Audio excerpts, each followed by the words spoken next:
விருச்சிக ராசி காலபுருஷனுக்கு 8வது ராசி செவ்வாய் பகவான் ஆட்சி பெறும் வீடு. இப்பொழுது இந்த விருச்சிக ராசிக்கு இந்த வார கிரகங்கள் எப்பேற்பட்ட பலனை வழங்கப் போகிறது? விசாகம் 4ஆம் பாதம், அனுசம் கேட்டை நட்சத்திரம் உள்ளடக்கியது. இந்த விருச்சிக ராசியினுடைய அதிபதி செவ்வாய் பகவான் 5ல் இருப்பது சிறப்பு தான் என்றாலும் கூட உங்களுக்கு ராகுவின் பிடியில் இருப்பது சிறப்பல்ல. அப்போது உங்களுக்கு பார்த்தீங்கன்னு சொன்னால் பிரச்சனைகள் இருக்கும், இடர்பாடுகள் இருக்கும். பூர்வீக சொத்தில் ஏதாவது பிரச்சனைகள் வரலாம், பிள்ளைகளுக்கு படிக்கிற இடத்துல ஏதாவது இடர்பாடுகள் வரலாம். இப்படி 5ஆம் இடத்துல செவ்வாய் பகவான் ராகுவோடு இருக்கிறதால சொத்து பத்தில் ஏதாவது ஒரு லிட்டிகேஷன் பிரச்சனைகள் வரக்கூடிய, அது பூர்வீக சம்மந்தப்பட்ட விஷயங்களில் ஏதாவது கண்டிப்பாக வரும் அப்படின்னு சொல்லணும். கொஞ்சம் விழிப்புணர்ச்சியோடு இருங்க. இந்த குரு பெயர்ச்சி உங்களுக்கு சாதகமாக இருக்கிறது. குரு 7ஆம் இடத்துக்கு வந்து விட்டார். அப்போ இந்த விருச்சிக ராசிக்கு இனி அமோகமான காலம். சரி, இனி அமோகம் இந்த வாரம் எப்படியா இருக்கும் அப்படின்னா, இந்த வாரமே உங்களுக்கு குரு 5 நாள் அதிகபட்சமாக, 2 நாள் தான் எங்கள் இதில் இருக்கார் மேஷத்தில். அப்போ 5 நாள் அதிகபட்சமாக ரிஷபத்துக்கு வந்துடுறாரு. அப்போது 5 நாள் அங்கேருந்து பார்க்குறாருன்னா அதிகபட்சமாக ராசியை குரு பார்ப்பது மிக மிக சிறப்பு. ராசிநாதன் எங்கே இருக்கார் அப்படின்னா 5ல் இருக்கார். ராசியை குரு பார்க்குறார். தெளிவான சிந்தனை, செயல்கள், எண்ணங்கள் ஏற்படும். இது நாள் வரைக்கும் இப்போவும் சனி பார்த்துக்கிட்டு இருந்தார் ராசியை. சனி பார்க்க பிரச்சனை, டென்ஷனாக இருந்தீங்க, மந்திரிச்சு விட்ட மாதிரி இருந்தீங்க, பரபரப்பாக இருந்தீங்க. ஏன்னா 4ஆம் இடத்துல இருக்கிற சனி பகவான் உங்களுக்கு 10ஆம் பார்வையாக ராசியை பார்த்தார். இப்போவும் பார்த்துட்ருக்காரு. ஆனால் குரு பார்க்க கோடி நன்மை, ஒரு பிரச்சனையும் இருக்காது அப்படின்னு சொல்லணும். உங்களை பொறுத்தவரையிலையும் கௌரவம், புகழ், அந்தஸ்து, செல்வம், செல்வாக்கை பெறக்கூடிய காலகட்டம். 2ஆம் இடத்து அதிபதி 7க்கு போயிருக்கிறார். நல்ல அருமையான இடம்.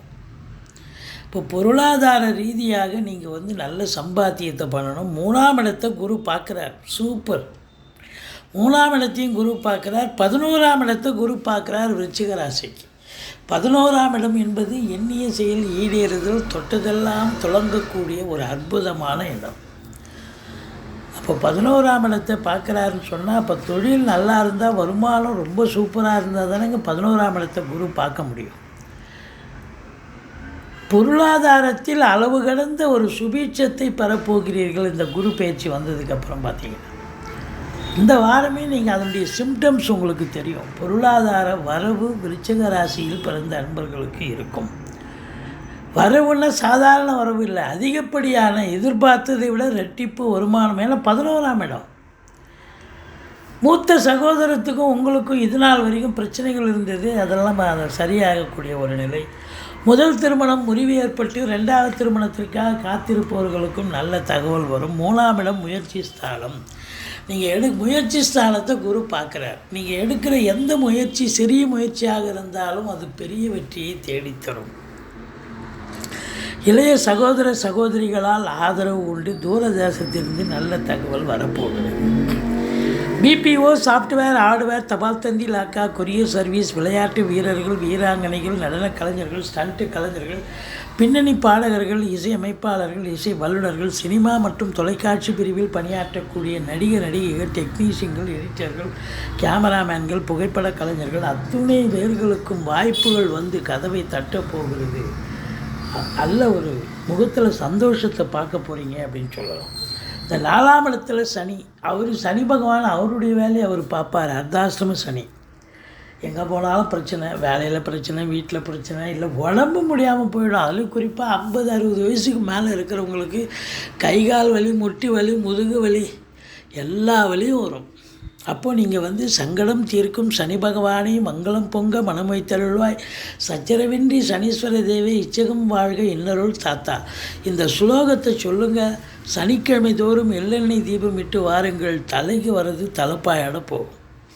மற்றபடி தாய்க்கு தேக ஆரோக்கியத்தில் குறைவு ஏற்பட்டு மருத்துவமனைக்கு செல்ல நேரிடலாம்.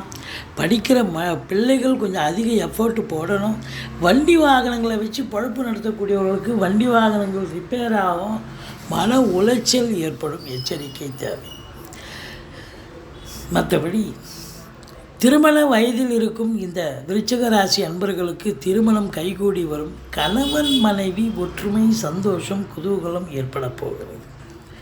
உங்களை பொறுத்தவரையிலையும் தொழிலில் கேட்குற இடத்துல கடனை வாங்கி தொழிலில் போடுங்க, தொழில் அபிவிருத்தி ஆகும். உத்தியோகத்தில் இருக்கிறீங்களா, அரசு உத்தியோகமாக தனியார் துறையாக எதுவாக இருந்த போதிலும் உங்களுக்கு ப்ரமோஷன், இன்க்ரிமெண்ட், ட்ரான்ஸ்ஃபர், உங்களுடைய சலுகைகள் அனைத்தும் கிடைக்கும். ஏன்னா 11ஆம் இடம் என்பது அற்புதமான ஒரு ஸ்தானம், சூப்பரான இடம். நினைத்ததை சாதிக்க முடியும், அதுதான் அங்கே இருக்கிற விஷயம். ரொம்ப அற்புதமான காலகட்டங்க இந்த விருச்சிக ராசிக்கு. பார்த்திங்கன்னா இனி உங்களுக்கு உயர்வான காலம். உங்கள் காட்டில் மழை அப்படின்னு சொல்லலாம். தொழில் ரீதியாக ஜெயிக்க போகிறீங்க, உத்தியோக ரீதியாக நல்லது நடக்க போகிறது. இளைய சகோதர சகோதரிகள்கிட்ட நீங்கள் கொஞ்சம் கருத்து வேறுபாடு இருந்தது, இனி அதெல்லாம் இல்லை, சிறப்பாக இருக்க போகிறது. கணவன் மனைவி ஒற்றுமை, குடும்ப அதாவது நண்பர்களால் ஆதாயம் கிடைக்கும். கூட்டு தொழில் செய்கிறவங்களுக்கு கூட்டாளிகளால் நன்மைகள் நடக்கும் அப்படின்னு சொல்லலாம். உங்களை பொறுத்த வரலையும் ராகு பகவான் 5லிருந்து சில பிரச்சனைகளை தருவதால் பூர்வீகத்தில் பிரச்சனை, பிள்ளைகளுக்கு இடர்பாடுகள் வரலாம். இருந்தாலும் நீங்கள் வெளிநாடு போகணும்னு நினைக்கக்கூடியவங்க தாராளமாக போங்க, நல்லதே நடக்கும். துர்க்கையை வழிபாடு செய்யுங்கள். வாழ்க்கை வளமோடும் நலமோடும் அமையப் போகிறது. விருச்சிக ராசியில் பிறந்த அன்பர்களுக்கு இந்த அர்த்தாஷ்டம சனின்னு பயந்துட்டு இருக்காதீங்க. இந்த குரு உங்களுக்கு சாதகமான நிலையில் இருப்பதால் இனி சாதிக்கக்கூடிய காலகட்டம் வந்தாச்சு. இந்த விருச்சிக ராசிக்கு இனி வரும் காலம் விருப்பமான உங்கள் விருப்பத்தை நிறைவேற்றி கொள்ளக்கூடிய காலம்.